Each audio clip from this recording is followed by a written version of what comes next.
নতুনকৈ ration card বনাবলৈ খোজা লোকসকলৰ বাবে অতিকৈ ভাল খবৰ কিয়নো ৰেচন কাৰ্ডৰ বাবে নতুনকৈ কৰিব পাৰিব আবেদন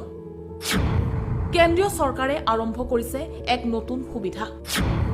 ৰেচন কাৰ্ড বনাবলৈ যাব নালাগে কোনো কাৰ্যালয়লৈ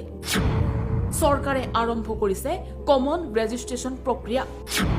এই সুবিধা বৰ্তমান 11খন ৰাজ্যত আৰম্ভ কৰিছে কেন্দ্ৰীয় চৰকাৰে অসমকে ধৰি 11খন ৰাজ্যৰ বাবে ৰেচন কাৰ্ডৰ ক্ষেত্ৰত নতুন সুবিধা কেন্দ্ৰীয় চৰকাৰৰ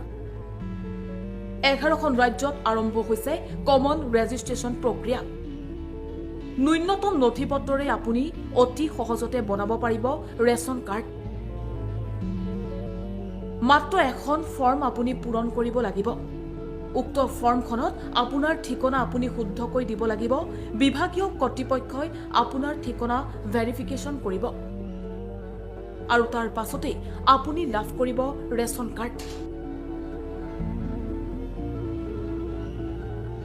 ৰেচন কাৰ্ড নথকা সকললৈ ভাল খবৰ দিলে কেন্দ্ৰীয় চৰকাৰে